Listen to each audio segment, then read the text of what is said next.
Hello everyone, welcome to my channel goodness pharmacy. जो आज का टॉपिक रहने वाला है वो है ग्लाइकोसाइड। हमने फार्माकोगनोसी फिफ्थ सेम का यूनिट 3 स्टार्ट किया था। उसका टर्पेनॉइड्स जो टॉपिक था वो कंप्लीट हो गया था आपका।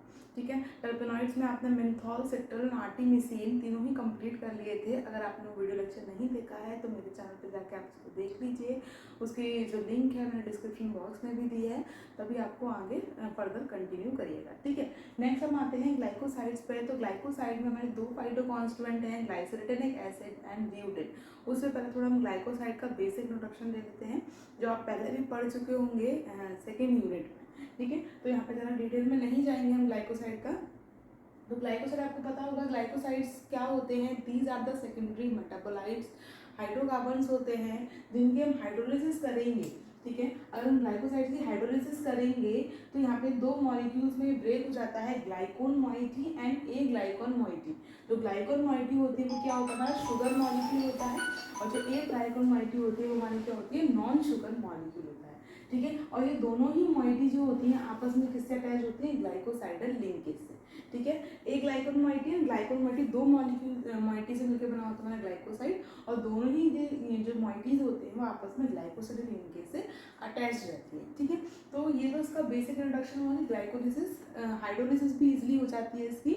नेक्स्ट हम बात करते हैं इसकी प्रॉपर्टीज़ की। तो प्रॉपर्टीज़ हम देखें तो प्रॉपर्टीज़ क्या होती है, these are crystalline and amorphous substances. ये क्रिस्टलाइन नेचर के भी होते हैं, अमॉर्फस नेचर के भी होते हैं, soluble in water and organic solvent. अब यहाँ पे इनकी सॉल्युबिलिटी देखे तो इसमें एल्कलॉइड्स की सॉल्युबिलिटी देखी थी, सॉरी टर्पेनॉइड्स की सॉल्युबिलिटी देखी थी, तो वो हमारे क्या होते हैं, वाटर में सॉल्युबल थे एंड ऑर्गेनिक सॉल्वेंट में सॉल्युबल थे। लेकिन यहाँ पर क्या होते हैं, ये वाटर में सॉल्युबल होते हैं, उसके अलावा कुछ ऑर्गेनिक सॉल्वेंट में भी सॉल्युबल होते हैं, लाइक एल्कोहल, ईथर, क्लोरोफॉर्म, इनमें भी ये सॉल्युबल होते हैं। ठीक है, ये ऑप्टिकली एक्टिव कंपाउंड्स होते हैं, स्पेशली लिबोरेटरी कंपाउंड्स होते हैं। नेक्स्ट अगर हम देखें तो यहाँ पर जो उसकी physical, chemical and therapeutic activity जो आती है वो हमारी ए ग्लाइकोन मॉइटी की वजह से आती है। ठीक है, यहाँ पे दो मॉइटी है, तो जो ग्लाइकोन मॉइटी को ना रख के इसमें ए ग्लाइकोन मॉइटी है, इसकी वजह से ही इसकी थेरेपेटिक एक्टिविटी जो है वो आती है। ठीक है, तो ये इसकी प्रॉपर्टीज आती है ग्लाइकोसाइड्स की। नेक्स्ट हम बात करते हैं इसकी क्लासिफिकेशन की।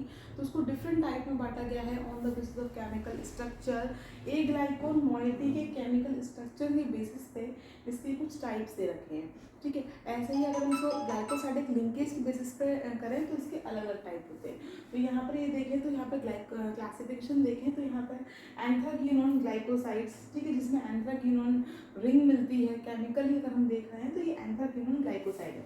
ठीक है, कार्डियक ग्लाइकोसाइड जो हमारे हार्ट के लिए अच्छे होते हैं, सैपोनिन ग्लाइकोसाइड स्टेरॉइड्स होते हैं। ठीक है, इसमें स्टेरॉइडल रिंग मिलती है तो ये सैपोनिन ग्लाइकोसाइड है। फ्लेवोनॉइड ग्लाइकोसाइड इनकी एंटीऑक्सीडेंट, एंटी इन्फ्लेमेटरी प्रॉपर्टी होती है, एंड फिनोलिक ग्लाइकोसाइड। तो ऐसे ही इसमें और भी फर्दर इसमें क्लासिफिकेशंस हैं, लेकिन ये मेन क्लासिफिकेशंस है, तो आपको हम इसमें डिटेल में ना जाके आगे हम बढ़ते हैं कि ग्लाइकोसाइड जो होते हैं इसका डिटेल में आप सेकेंड यूनिट में पढ़ लिए होंगे।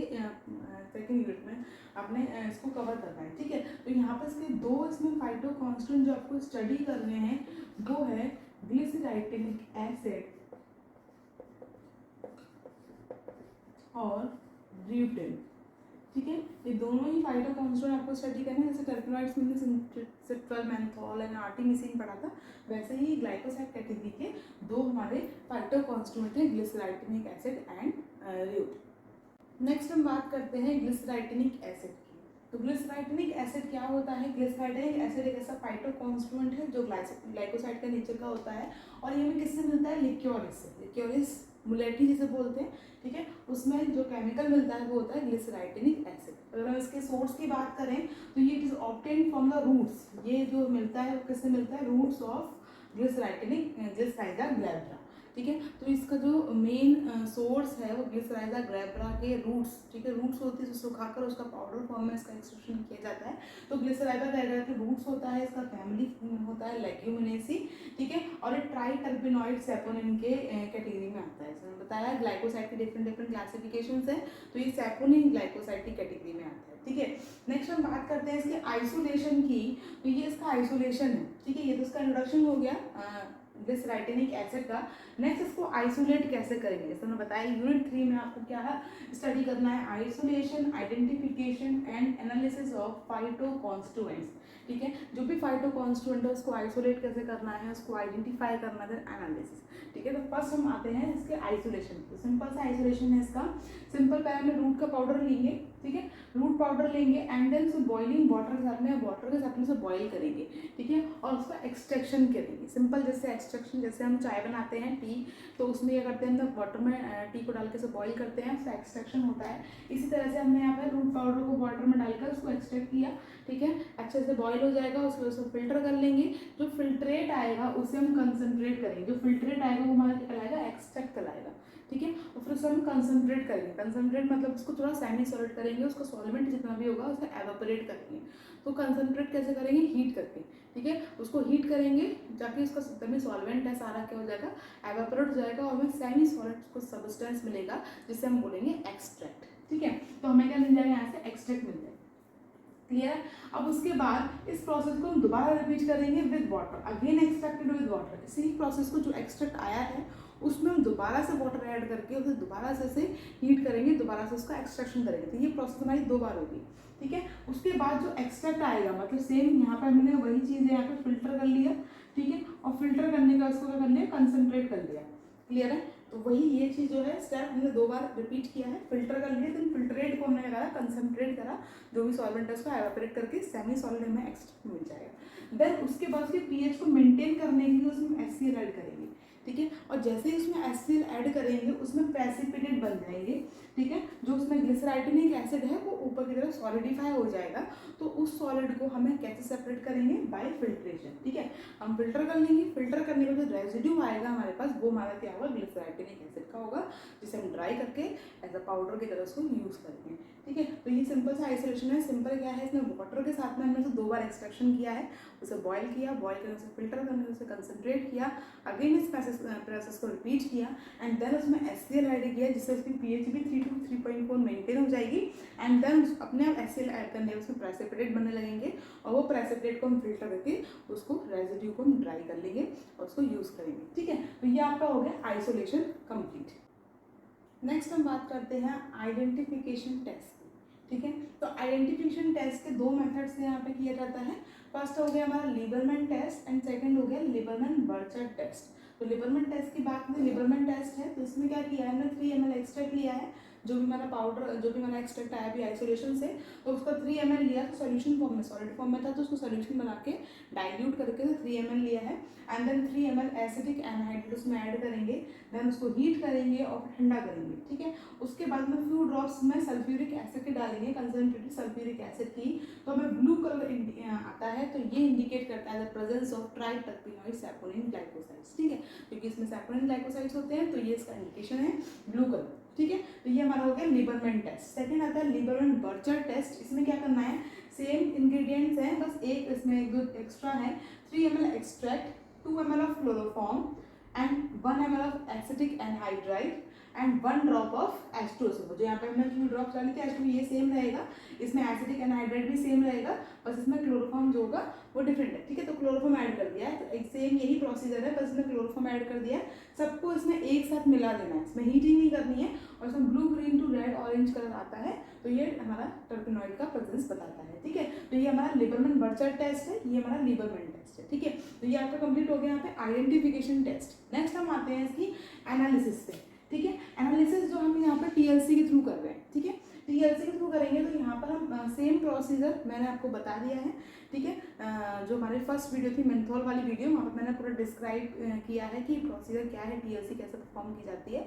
अगर आपने वीडियो नहीं देखे तो वहाँ पर जाकर इसको देख सकते हैं। अगर लॉन्ग में आता है क्वेश्चन तो आप प्रोसीजर मेंशन करें, अदरवाइज का जो शॉर्ट फॉर्म है कि सैम्पल प्रिपरेशन कैसे करना है, स्टेशनरी फेज क्या है, मोबाइल फेज, डिटेक्टिंग एजेंट, ये शॉर्ट में लिख के उसको एक्सप्लेन कर दें।